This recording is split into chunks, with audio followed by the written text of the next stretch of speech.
What's going on, guys? My name is Triforce Edition. Welcome back to another COD mobile video. So season 11 has officially begun. This is the last season for the year. So next season we're starting back at season 1.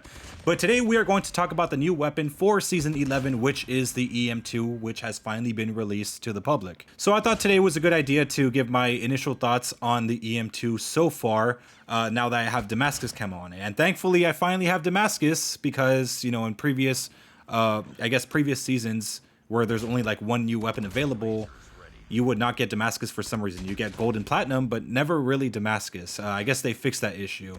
But there is another issue with the EM2, kind of like a trade-off, if you can say, and it's the lack of gun sounds for the gun. So I'm sure anyone that has the EM2 as of right now, you know, went through the battle pass and all, would already notice that there is no sound when you're shooting or reloading or anything like that. It's basically completely mute on your end. But when you're on the outside hearing the gunshot, again from an outside perspective, there is sound to it. So apparently, like, there's this bug going around where there's no sound when you're shooting it, when you're the one using it, but when you're hearing it in a third person perspective, yeah, it's different. I don't know what's going on. Hopefully they fix it real soon. So now it's time to talk about the EM2 and its attachments. So the first thing that I noticed is that it is pretty standard for a Cold War weapon. You know, in the past, we've been receiving a lot of different guns, or I guess Black Ops Cold War guns, where they have like a wide variety of different attachments. Like they would have like 6 to 8 mags, 6 to 7, like maybe barrels. You know, there's just like a lot of options to choose from, but for this one, it's very, very simple.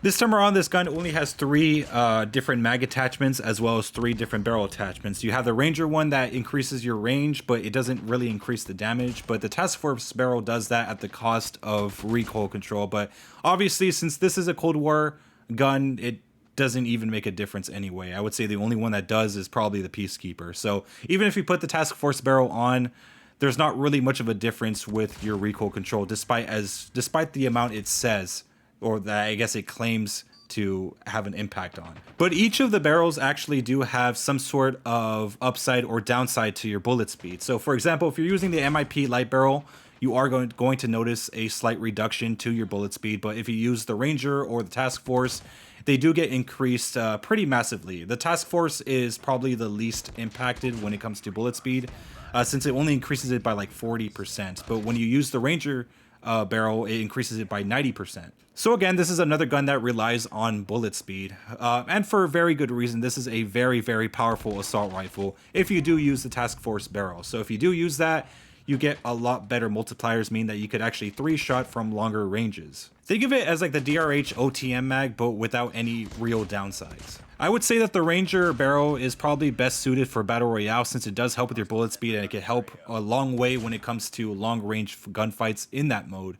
But I think the Task Force barrel is the best choice for multiplayer. As for muzzles, they're pretty standard. You do have the lightweight suppressor, you do have the agency suppressor, but this time around, I'm actually kind of proud that they brought in the real agency suppressor and didn't, you know, use the monolithic suppressor and just reskinned it.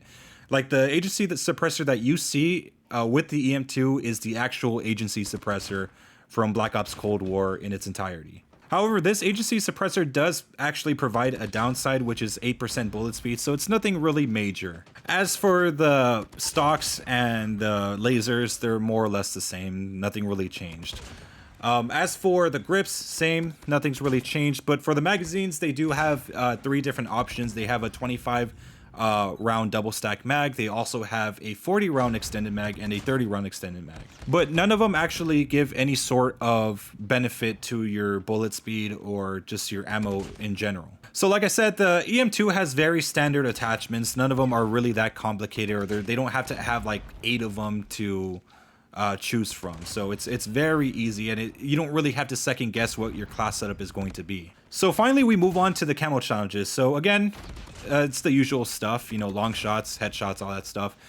They are very easy, especially when you use the Task Force barrel. For me, I started, you know, doing the no attachment challenge until I finished that one. I started actually using the you know, the actual attachments, and it helps immensely, especially with a Task Force barrel.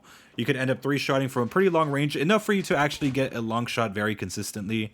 And for headshots, I mean, it's child's play, let's be honest. With hipfire kills, I would recommend using the green laser. It does help immensely. It was, again, it was like child's play. Like most of the challenges for the EM2 camos are really easy, especially because this gun is extremely powerful with no recoil and a lot of speed. So I do like to give this gun some credit when it comes to its iron sight. I thought it was going to be terrible, but it turned out to be all right. I would say it's better than the swordfish because it zooms a lot less in. It's kind of like a standard zoom in, but it doesn't really...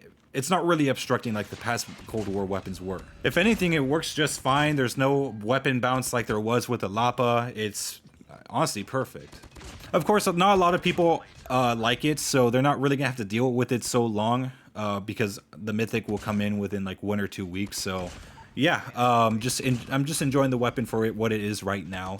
But anyways, here's the class setup for you guys before we end off the video. So what I have right now is the Agency Suppressor with Task Force Barrel, BO foregrip with 40 round extended mag, and the firm grip tape. So this is what I have currently right now.